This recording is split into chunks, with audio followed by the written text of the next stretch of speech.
right? It's real easy to go from 50 to 75. It's really hard to go from 98 to 100. So if we flip that the other way, right, like what I talked about there, I want to embrace Phil for what he's good at. I'm going to take his 100, go to 110, not his 80 to 88. Here's the other thing. Welcome to the Matt Phillips Podcast. I am Matt Phillips, your sales leadership coach, mental toughness expert, and founder of Matt Phillips Coaching. We help sales managers and leaders make more money, save time, and become kick-ass leaders of their sales teams. And that's what we're here to talk about on this podcast. We are here to give you the tools and tactics to build a well-oiled sales machine and teach you the mental toughness skills so you can show up confident, focused, emotionally in control, and ready to energize your team. It's time to talk sales leadership and mental toughness. Let's get into today's episode.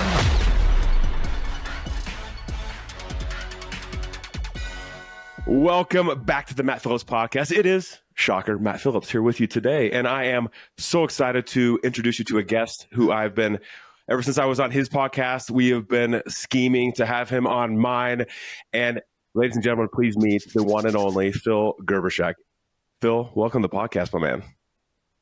Hey, man, it's so great to be here, man. I was surprised that you're hosting. I mean, on the Matt Phillips show and all. I was expecting somebody else. Surprising, right? Maybe somebody more dynamic, better looking. I don't know, but you got me. So here we are. Dude, that's impossible. That's impossible. Come on now. No, I'm so excited to have you, and so much to digest, to dive into. And, you know, we'll talk about at the end how people can best connect with you, and we'll have links to all your, in the show notes, everything like that, because people need to connect with you. And a little bit of background about you. And I want to read some of your bio. And I love so much of this because your personality comes out, right? And this is so special, right? So Phil is a dynamic sales and process consultant from Cincinnati, Ohio, with a passion for pinball, 80s culture, and thrilling political and spy movies. An avid reader and family man, Phil is driven to reach 1 million people with his insightful message on sales, leadership, and happiness. We're going to dive into all three of those today, by the way. He aims to own his own pinball game. Love that. Drive a lava orange Porsche. Come on. And achieve notable success as an author. Phil's enthusiasm for networking, Ted Lasso. Gosh, so many things we can talk about. Marvel, Star Wars, and speaking makes him a captivating figure in sales and leadership discussions. And listen, when I was fortunate enough to be a guest on your show, Phil, just the questions you ask, the engagement you have, the way, just the passion that comes across. That's why I was so fired up to have you part of this. So ladies and gentlemen, I'll introduce you again to Phil and welcome him again. But so excited to have you here as we dive in. This will be good. It's great to be here, man. I love what I get to do, and I love spending time with you. So let's do this, brother. That's good. So I'm going to start off with how I like to start this. And actually, I'm going to mix it up a little bit. I'm going to ask you this the second question here in a minute, but why lava orange Porsche? Oh, okay. So Porsche is the fastest car. Let's be clear. They're so fun. Like, and by like somebody's going to argue with me and tell me, oh no, it's a McLaren. No, it's a Maybach. Listen, I am not an extravagant guy. A Porsche is fast enough for me. I drive a Cherokee. Okay. So I'm driving the speed limit. So I love that. And then lava orange. Why lava orange? Well, if I could spin my camera around, you'd see I've got a bright orange reading chair that I sit in. I love the color orange. And ready for this? You don't know this, Matt. Here's why. I'm colorblind. I didn't know. So it is one of the colors that bounces off the page for me wherever I am. So I can always see orange. I am not colorblind like black and white. I'm shade blind. So like behind you there, I see you've got your bobblehead and your sign. Yes. I can't tell you with certainty if that's black or navy blue or indigo. I can't tell you that. Yep. So I'm just a little bit colorblind. Love it. But I always know orange. And lava orange is a color that's only in the Porsche. Oof. So there you go. Well, I want to ride when you pull that off. So hell yeah, let's go. Coming to Cincy. Let's go. Coming to Cincy. Yeah. All right. So now my real question. Yeah. Who is one of the most impactful leaders you've had, and how has he or she influenced how you show up today and how you lead today? Yeah, I'm gonna give you two because I think we're all impacted by a positive and a negative. I'm gonna start with the negative. I had someone that I worked with that was very, very into themselves, very, very command and control. And coming from a military guy, that's really saying something.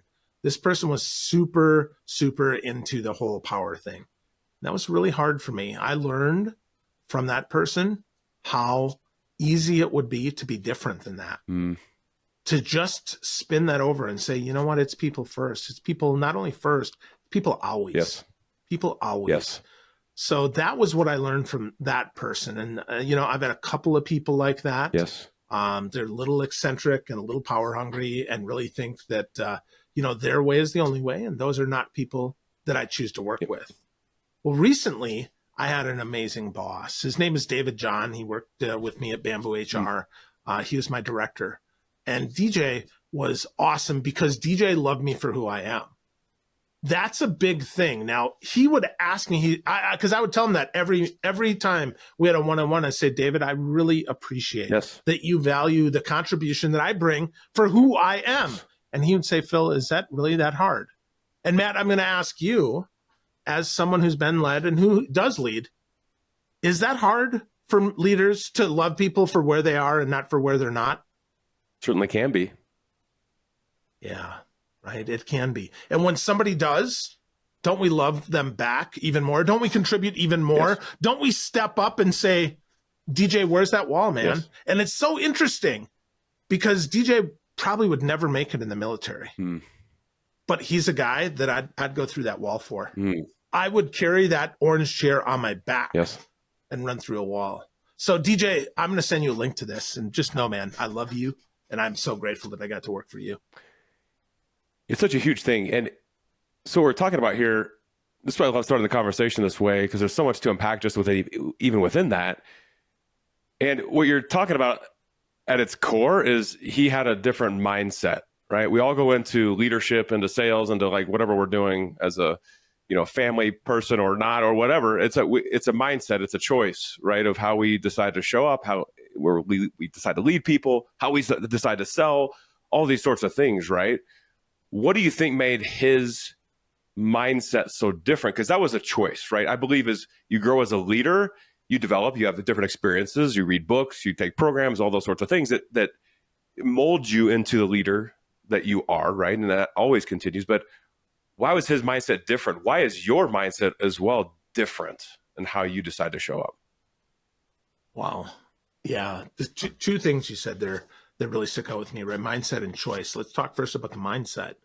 Believing that each of us, we're our own biggest project, the best, biggest, most awesome project we'll ever work on. That's something that I've heard before, but the way DJ put it and the way that he actually lived it, in that when we had a one-on-one, Phil, what are you doing for you? How are you working on you as it relates and connects to our department, as it relates and connects to our, the company, as it connects and relates to our customers, right? That was really important. And why is that different? Because that connection is seldom made. It's just seldom made. We just think people know. People don't know. Yes. Heck, I like to think I'm a fairly good leader. I'm not perfect, but I think I'm fairly good. But I realize that when I don't connect, my team doesn't perform. If I don't connect that why, that because, well, then it's really hard. So that's the first thing. That's the mindset. We have to know and embrace the why. Yes. And then the choice is whether or not to listen to that. The choice is whether or not to let you live that. The choice is, well, Phil is not good at everything, but the things he's good at, man, is he good at. The choice is, do I let Phil do that? Or do I say, Phil's got to make those D's C's, those C's B's, and those B's A's, instead of those A's A pluses. And I would ask this. If I'm at 100 and I get 10% better, I get to 110. If I'm at 80 and I get 10% better, I only get to 88. Do you want 88 of Phil or do you want 110 of Phil? I want 110. I want 110 too. I want as much as I can. And I'm saying of me, I want the most of me. I don't think anybody works on a team and says, you know what, Matt, I want to suck. I want to be mediocre and average. Like the old commercial, I aspire to middle management. Yes. No, you don't. You aspire to greatness. Now, that's not to say it isn't in middle management, but what I mean is Nobody aspires to a position that is worth following. People aspire to an impact that's worth believing in. That's so true. I love the way you phrase that, though, right? Of the way you look at yourself, right? So you're tied to the bigger mission, but how do you become the best version of yourself? How do you work on yourself? How do you optimize what you have? How do you use your gifts to the fullest, right? And I think sometimes that's cliche, right? I think something that's like, be great and, it's like, go back to military, like, be all you can be, right? In the old Army commercial. I think it's making a comeback, by the way, but it's cliche. And I think there's a difference between like actually, hearing it and believing it and doing something about it. So how do you coach people, like maybe even for yourself, right? And DJ, like, how do you get to that point of like, I want to take action upon that. I want to do that. I actually believe it. It's not just like, cliche. Yep. Be the best version of yourself. Well, first, reporting back results is really helpful. Really helpful, because if I can see what impact I have, it's much easier for me to believe it. So I want to see it, right? If somebody, here's a thing that I realized as a leader is that people really don't get enough positive feedback. And yet as a leader, there were times where I'm like, I don't want to let that get to their head.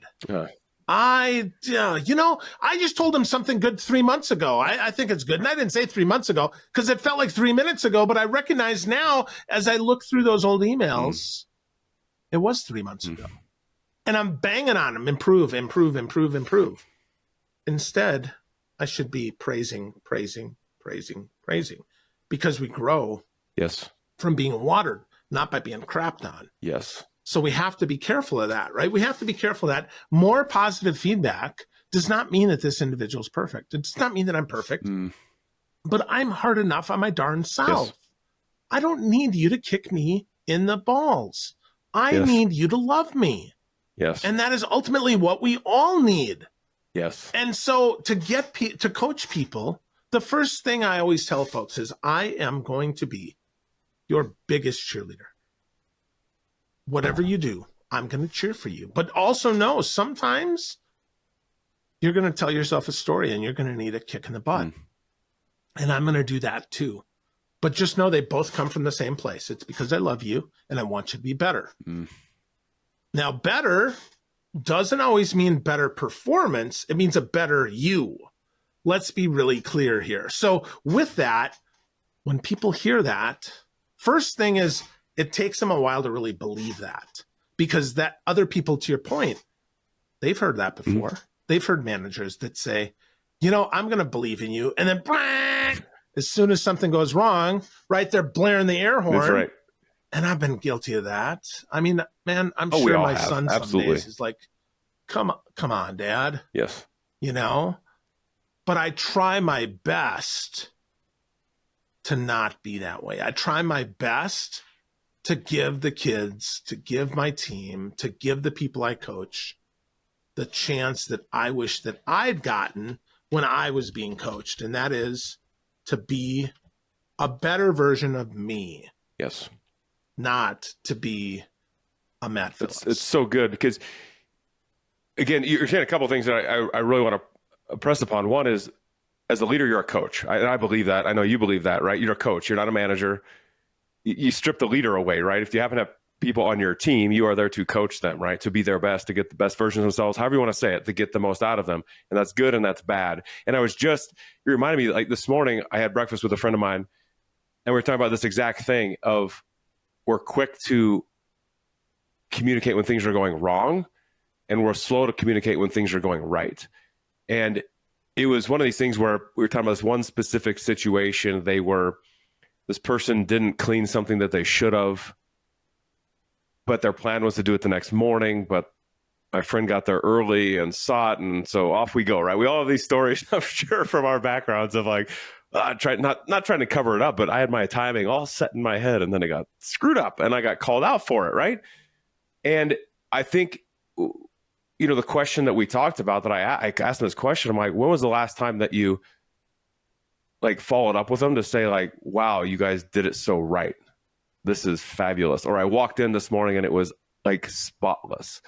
Or that project that you did was amazing, or blah, blah, blah. And we're, I think, quicker to go towards the negative and slower to go to the positive.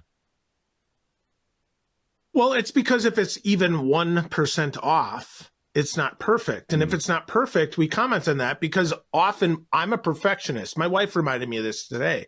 I'm a perfectionist and I have that expectation for everybody in the world. Yes. And Matt, guess what, buddy? I get disappointed a lot because nobody's perfect, including me. Yeah. Right? I mean, so I get disappointed with myself because I'm not perfect. Yep.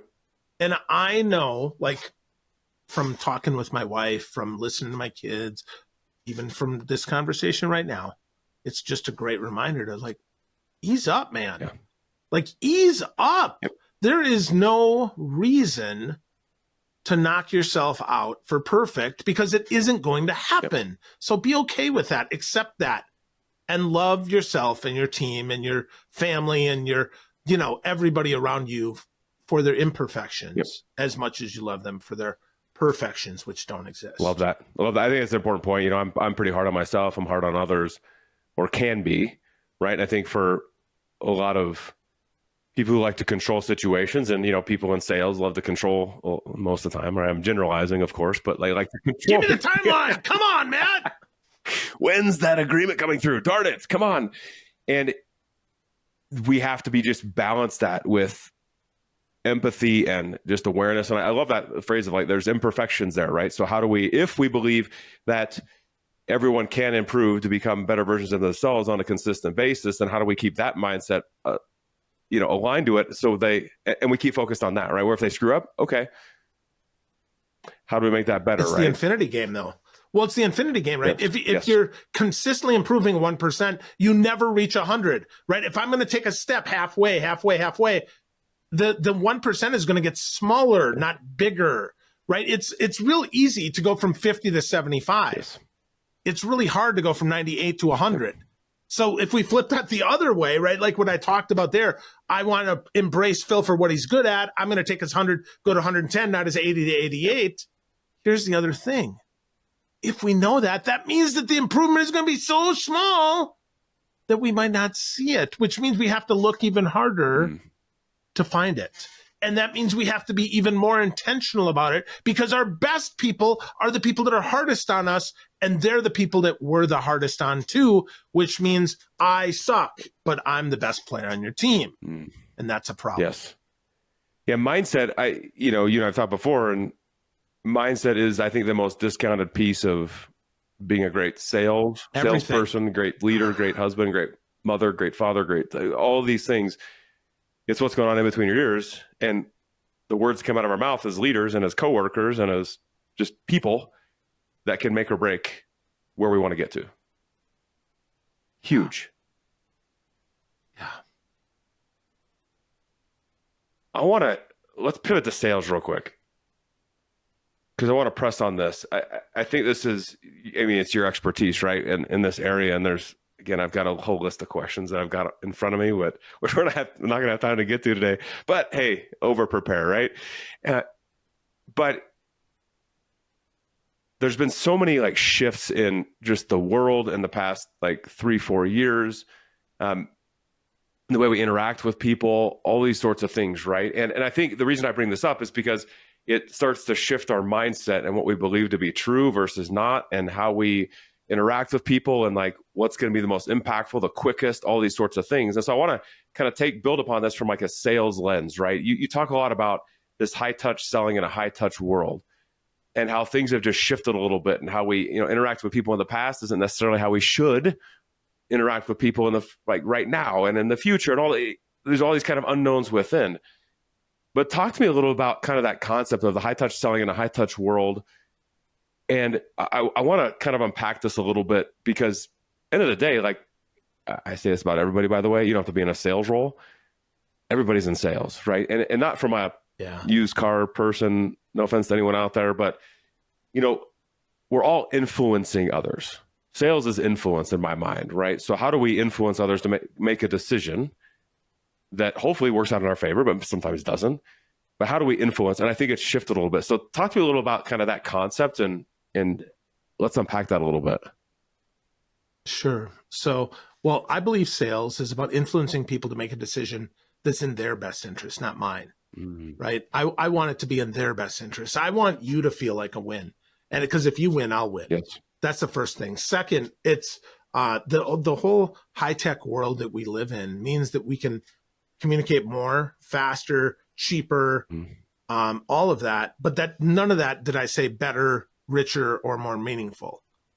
Okay, so speed is nice, and don't get me wrong. I mean, I love Jay Baer's book, A Time to Win. Right? I think it's fantastic. I do believe that speed matters, but here's the thing: it's speed at the scale of a human, not at the scale of tech. So what do I mean? Okay, I go to Google, I type something in, and I immediately get a result, and that's nice. But then remember that there's 40,000 results there to sift through, or 40 million results to sift through. That time also matters. So remember, that helps you as a human because you get the benefit of context, not content, context. I know because Matt is a coach that when he searches for something, that it is likely related to coaching. Now, it might be wrong. It might be about football. It might be about baseball. It might be about basketball, but it's probably not, because the reason Matt's searching is because he's trying to learn more. That's just the context I have about you. I know that you're a learner. Okay, so let's think about that as it relates to our prospects, our customers. So first, our prospects, we have to stop assuming that the way we communicate is the way they want to communicate. So do they like phone calls? Maybe. Do they like LinkedIn? Maybe. Do they like Facebook? Maybe. Instagram? Maybe. I don't know, right? They're all maybes. But our first thing should be to find out what's their preferred way to be contacted, not our preferred way. And then also, what's the least noisy channel for them? Use the tech. If you see that they haven't communicated on LinkedIn in 3 months, don't go there and talk to them. They're not going to respond, and then you're going to be like, oh, they're not interested. You don't know that. Yes. You don't know that they are interested, but you don't know that they're not. Yes. So don't do that. In fact, I was talking with someone today. Matt, if I have your fax number, I'm probably going to fax you. You know why? Because I'm one of the only people left who have a fax machine.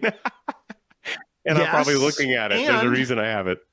Right. Yes. And because nobody is faxing you. Because I hate the fax, right? My joke is, hey, we don't have fax machines where we come from. So go ahead, Matt, ask me, where do you come from? Where do you come from?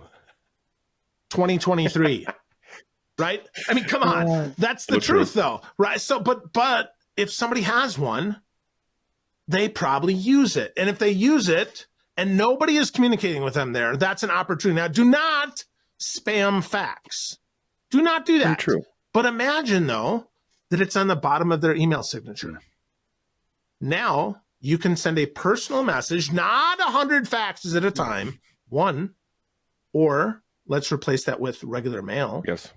One piece of regular mail that says, Dear Matt, thanks so much for coming on my show. We had a great time. Would love to talk to you sometime about getting you in a coaching program. Love, Phil. Boop, done. Oh, and now I'm the only one who's done that, because everybody else sends out the same form letter that just has you signing your name, me signing my name, you signing your name. So stand out, right? That's the high touch piece. But I can use tech to make it more high touch. So I think that's kind of enough, at least, to give people some background around that. Is that good, or what else? I think it's great. So I'm chuckling behind the scenes, right, in my head of the whole LinkedIn thing, right? Because how many times have I reached out to people on LinkedIn and I haven't even checked if they're active, but I send them a message. Then I'm like, man, I sent out a lot of messages and they're not replying. And then when you actually look at it, you're like, wow, they don't even have a profile picture on there. Or like they don't even, the last time they gave a recommend or commented on anything, a recommendation, anything was, to your point, 3 months ago, 6 months ago, a year ago. Like they're not active. So the chances of me getting them there, I'm not using my time well at all doing that. No, sir. And then I feel bad about myself. Oh, and then we start going down this rabbit hole, right? But that's such a key point. Like where are your people at, and what's most useful for them, and then go after them. That's right. And where are they really? Where are they really? Yep. Where are they really? Yes. I mean, sometimes it could be at a BNI event. Sometimes it could be at a conference. Sometimes it could be at church. I'm not telling you to sell people at church. Don't misunderstand me. I am telling you, though, that if I happen to sit next to you at church, I'm going to shake your hand. Yes. And I grew up Catholic. I've also been to Lutheran services and pretty much every other denomination. Many times they shake hands. Peace be with you, brother. Yes. And I look you in the eye. Yes. And once I do that, we're connected. Connection made. Yes. And now I use the high tech to find out that you're where you go to church, and magically I show up there. I wanted to take a quick break from the podcast to invite you to something very special that we're up to at Matt Phillips Coaching. It's what we call the High Performance Leadership Program. Now, we know that leading people can be challenging. It also can be extremely rewarding. And one thing that I found as you progress in leadership and want to take that next level, get that promotion, continue to move up the ladder, is you have to continually invest in yourself. And you have to set yourselves apart from other people. And you have to continue to not only grow as a leader, but you have to grow your mental toughness, your mindset, because that is the one true differentiator. That's exactly why we built the High Performance Leadership Program, to come alongside you on a monthly basis, to give you the tools, training, and resources, and coaching with me to help you elevate your performance. So I invite you to head over to mattphillipscoaching.com/membership and join us today in the High Performance Leadership Program. Let's make your dreams and your career and your business a reality. Yes. When you're working with clients, I won't ask for a percentage or something like that, but how much time are we wasting, or salespeople wasting in these kind of blanket outreaches versus taking time to diligently use this approach and research to ask some of these questions? And you don't have to throw a percentage, but boy, I would say this. The good news is they're not wasting a lot of time. They're wasting effort, and they're wasting time waiting for a response. Yes. So the actual work itself, I mean, right now, you and I could, while we're recording, probably go send 50 messages on LinkedIn to random people. Just copy, paste, do a search. I bet it would take us less than 10 minutes, maybe 15. Yes. And then to your point, right? I'm waiting. When is Matt going to get back to me? When's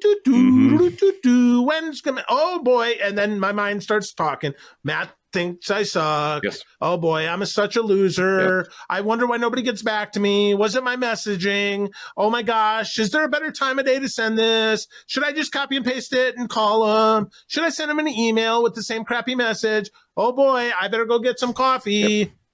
And so that's where we waste the time. The messaging itself, we're not wasting time with that. Yep. We're wasting time with the other stuff, and we're wasting that energy. Yes. So I would say probably of our outreach, my guess is probably 60 to 80% is garbage. Yes. That's my guess. I mean, I don't know, right? Right. No. I should probably do a better job of that. I don't know that anybody does, but if 2 out of 10 are hits, and I could just increase that one, I just increased my percentage 50%. Yes.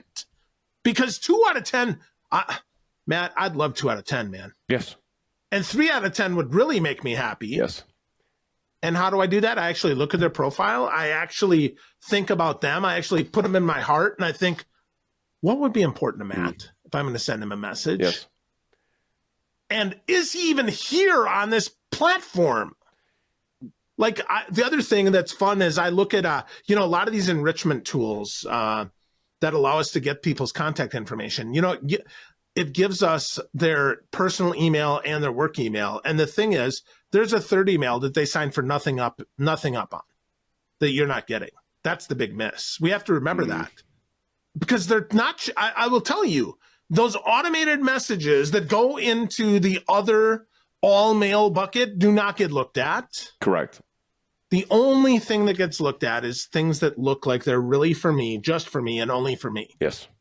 Or stuff for my mom, right? So if we look at the research, again, high tech, high touch, a message from my mom, I'm going to look at every time. She doesn't use a subject line. She doesn't have a signature. She spells things incorrectly. she posts on her own wall on Facebook, on her own timeline on Facebook to wish me a happy birthday. Yep. Not because my mom doesn't mean to wish me a happy birthday, but because mom is not technically savvy. Yes. She's a lot better than most people. I mean, she files her taxes electronically. She's retired. It's like one click, right? But here's the thing. I still respond to that because it's my mom. Yes. Well, if nobody has as much high trust as mom, but certainly we can have the opposite of that, where no matter what I send, you ignore, you have low touch, low trust. Well, where do you want to be, friends? Yeah. That's a key part. I was reading this book the other day. I can't remember the name of the book now. I might have to look it up and certainly will, but it was, and this is a mistake I used to make, right? But it's going so fast, trying to send so many messages, so many connections because it feels good or feels like you accomplished something. When it's counterintuitive, take a step back from it and be like, to your point, where are they? Where's the connection point? What do I think they need? What's the best way to communicate with them? Where are they? And how do I make that connection point? That comes from 1,000 different places, right? 1,000 different places.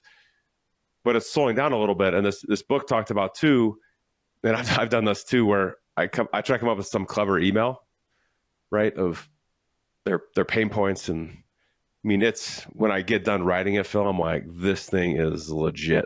Yeah, like, this is awesome. Wow. I mean, I've spoken to their heart and their story and all this sort of stuff. It's so far off because I not once have considered the person of how do I need to structure this for them. And I know like 98% of people we reach out to, we don't know, right? From especially cold world, like we're trying to make new connections. Great. But how do they need to see it? And this book talked about just very, very simply of they've seen like great success where if you're talking to a busy person, that like an email that can fit on their phone, meaning when they open it, it's boop. It's like a text message, right? Of, hey, I don't know if you're the right person for this or blah, blah, blah, but it's like very, very quick, right? Who's the decision maker is really what you're asking. And I found that really interesting because when I read that, I know with 100% certainty, like the people I've led in sales and as a salesperson, I've tried to make it so fancy when I could have just made it so simple and maybe made a different connection. Maybe not, but like that would have positioned me to be better, again, if I'd researched the person. Well, that's the thing. You know, if we even, I would say 5 minutes of research to find 5 points about a person is plenty.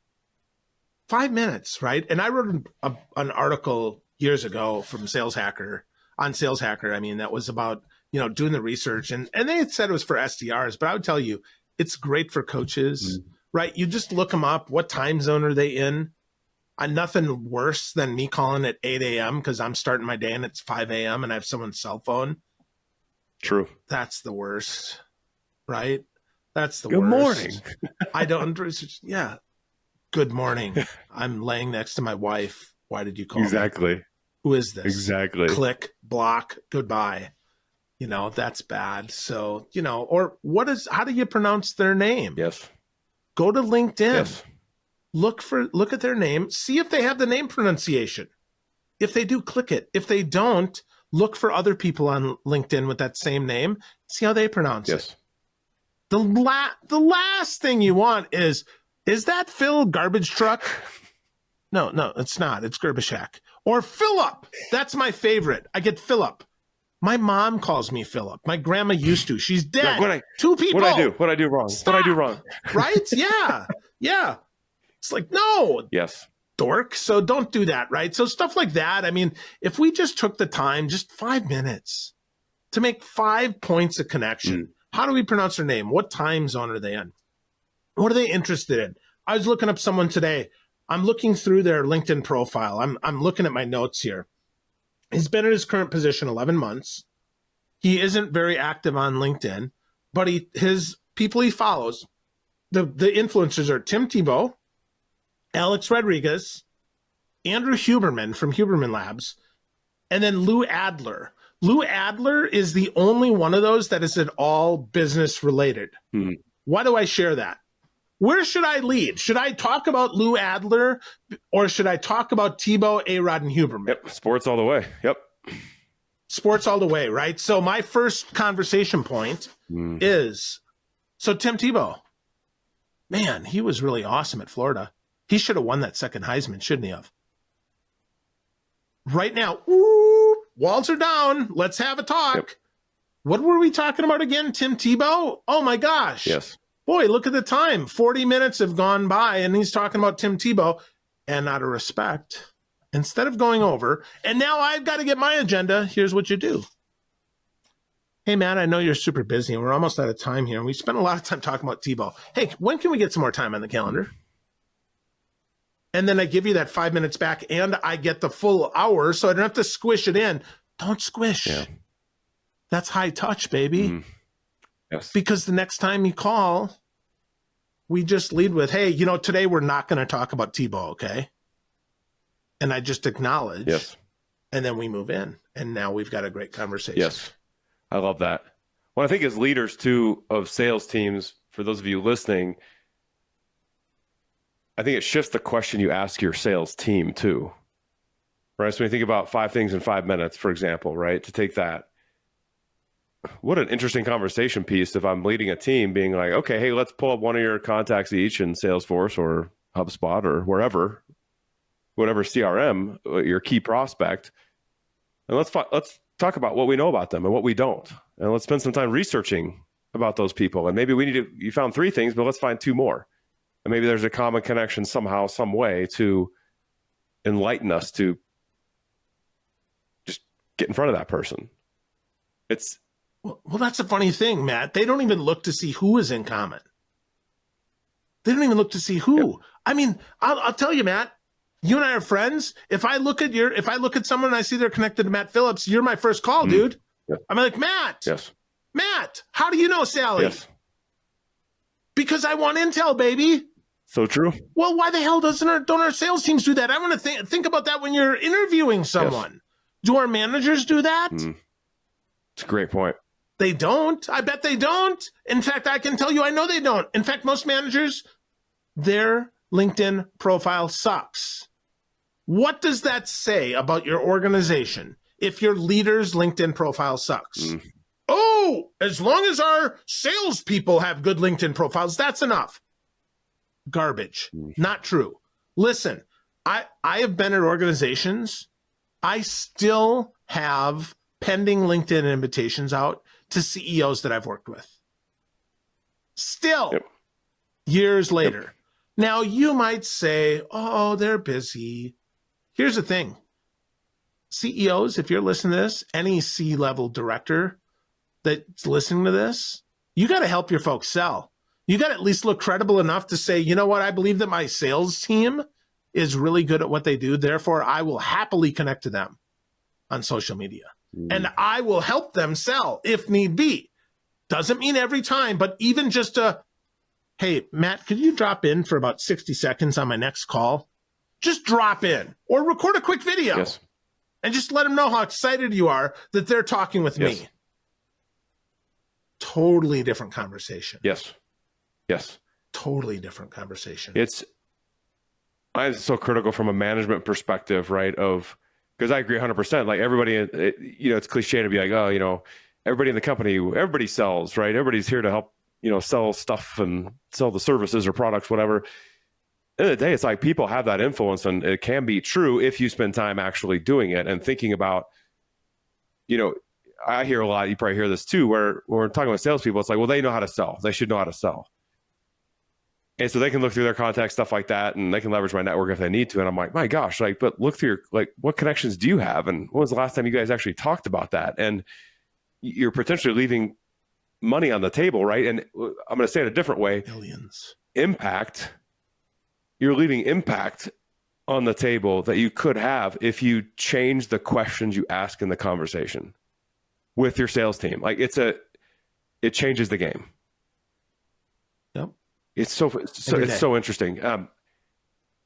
So I love this topic. And so where does your energy come from? Because you're an energetic dude, right? You're a passionate dude, and I love it. Where does it come from? Well, partially from my little dog here, little Miley here. Yeah, I've got 3 dogs and I walk them 5 or 6 times a day. Awesome. So that certainly is part of it. You know, really, part of it also is I'm really good at doing what I really like to do and really good at to do. So that helps me as well. And third, I get to have some of your energy, bro. Yeah. Like really, whenever I'm with people, I get some of yours and you get some of mine, and then you get some of mine and I get some of yours, and then I get some of yours and you get some of mine. And now, right, as an extrovert, I'm getting wound, right? I'm bouncing. And I mean that like right there, that was literally, but often it's figuratively, right? My juice continues to grow and I'm passionate about helping people. I am built to serve. I'm on this planet to serve. Full frickin' stop. Yes. That's it. That's the only reason I'm here, Matt.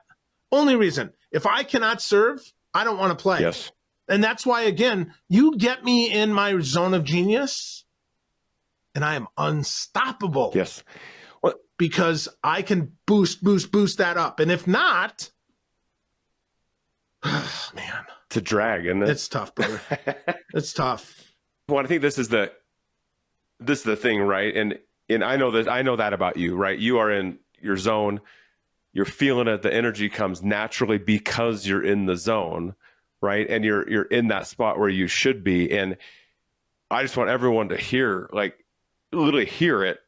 And you can see it if you're watching this on YouTube as well, but like hear it, like the passion coming across. And when you're in that space, the positive energy comes with it. And whatever you might be doing right now in your job or leading people or not, or whatever it is, it's like that working towards that place of passion is such a game changer for everyone, right? And I think everyone's got to find that of kind of where their passion is.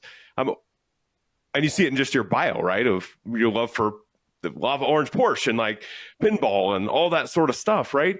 That just passion and fire comes out. One thing I found really interesting, we talked about briefly when we started, was you got kind of a new thing going with the little happy AF, which I won't say it, but everybody knows what it means. Darn it. But no, they don't. AF stands for authentic figment. What are you talking about? Boy.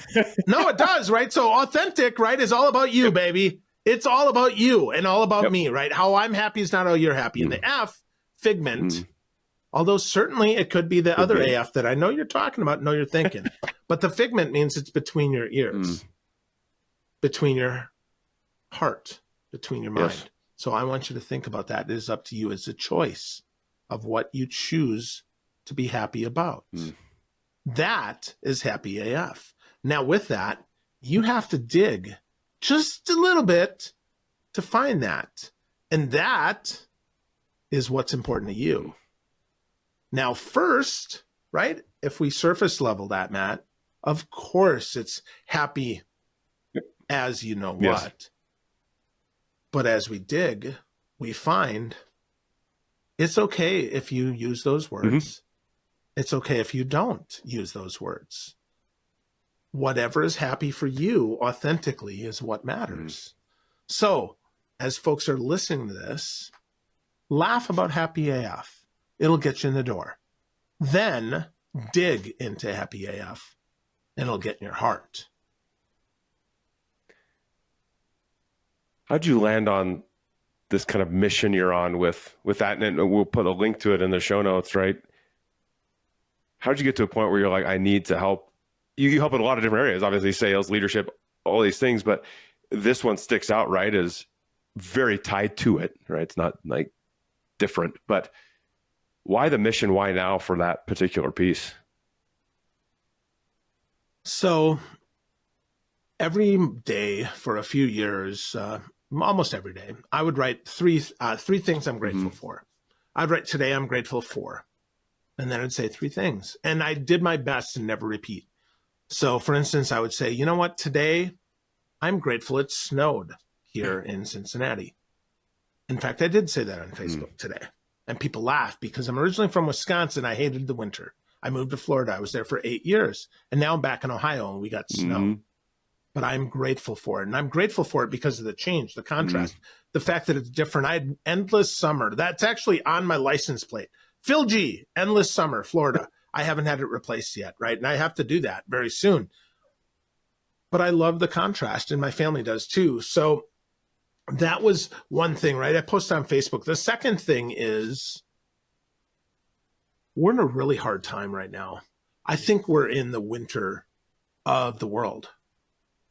Now, the great news is that next comes the spring. I don't know how long it's going to be until we hit spring. Yes. I will tell you this, the spring is coming, friends. The spring is coming, and I believe that with everything that I have. And I also believe that even in winter, we need warmth. We need sun. We need love. So knowing that, the world being hard, we have that. And then third, I started getting messages from people that said, you know what, today I am grateful, changed my life. It helped me think about the things that are important to me. Yes. What am I grateful for? And why am I not thinking more about those? We talked about strengths-based leadership. I wanted to talk about gratitude-based life. So initially I thought it was going to be about gratitude, but I realized that wasn't enough. I realized that happiness, joy from within is really what it is. And happy AF gets you in the door. And then happy authentic figment gets in your heart. So I realized that. And I realized that, all right, maybe it's kind of cheesy, but I'm a little bit like John Tesh. This is the positive corner of the internet for you.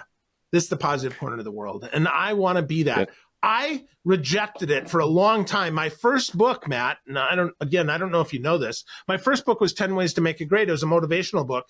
And then I heard from someone that motivational speakers, motivational people are like the professional wrestlers of the speaking world.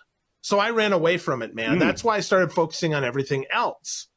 And you know what? I recognized that actually I really love wrestling. It's given me a lot of joy in my life. Yes. I would watch Saturday mornings and Saturday nights with my dad. We'd watch, we'd watch superstars of the WWF. Yep. We'd watch NWA and WCW and AWA, Baron von Raschke.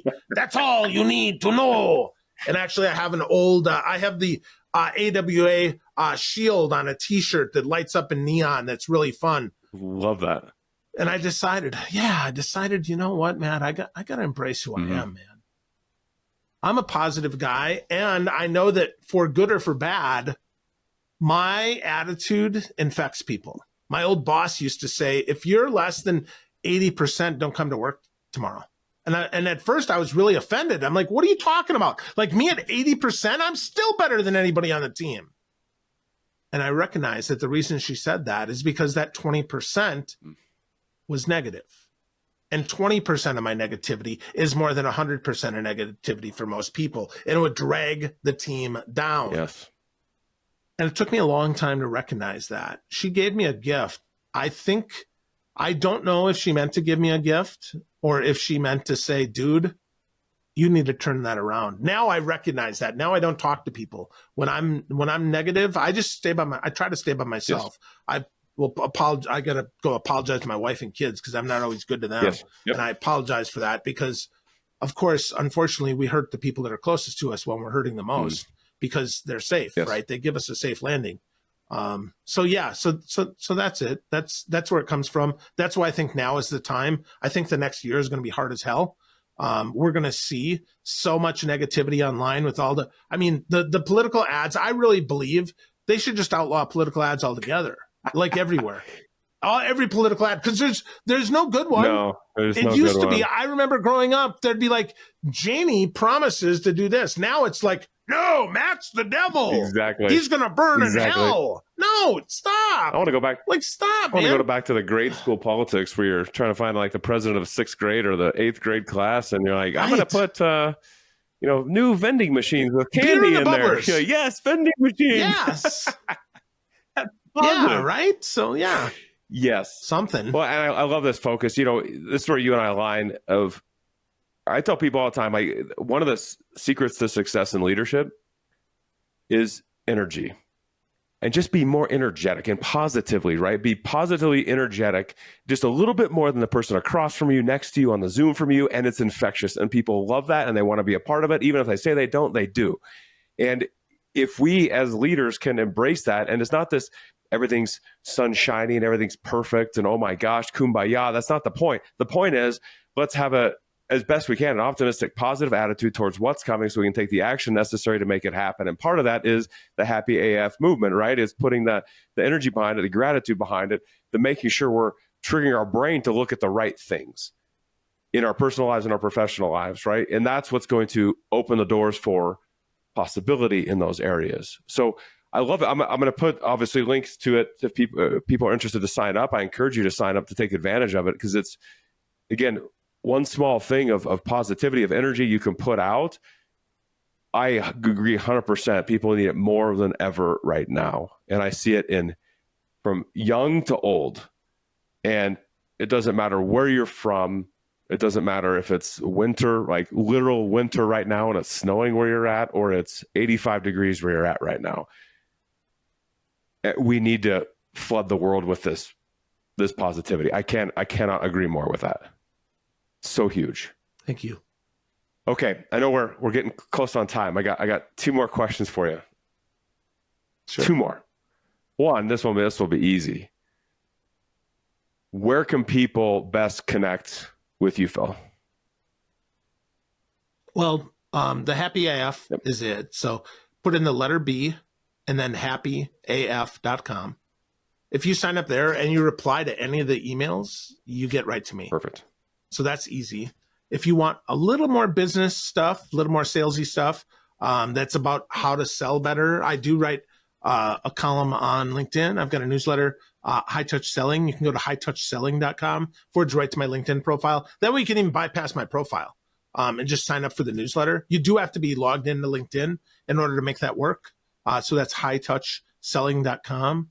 And then, yeah, if you really want to talk to me, I'm going to give you my phone number. Just call me, 414-640-7445.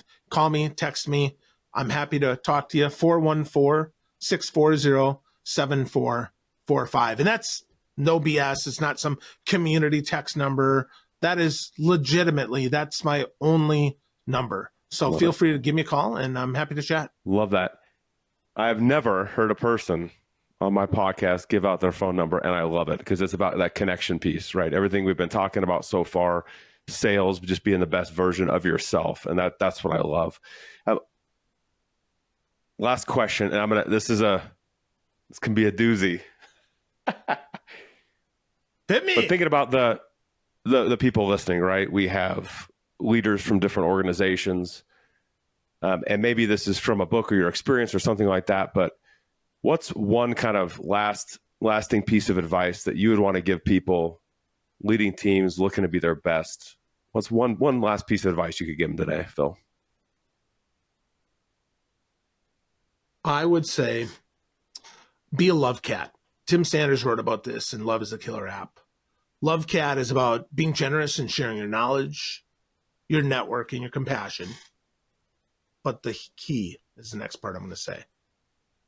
It's about sharing your knowledge, network, and compassion without expecting anything in return. Okay? So, as a leader, sometimes your best people you're going to love on them, you're going to work with them, you're going to coach them, and they're still going to leave. Don't love them and train them and coach them because they're going to stay. Love on them and coach on them and believe in them because they're going to go.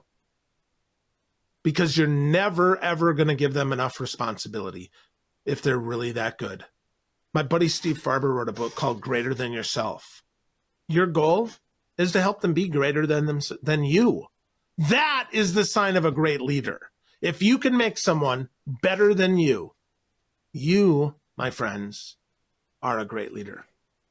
And if you're worried that somebody's going to speed past you, you're going to get B players because they're going to feel it.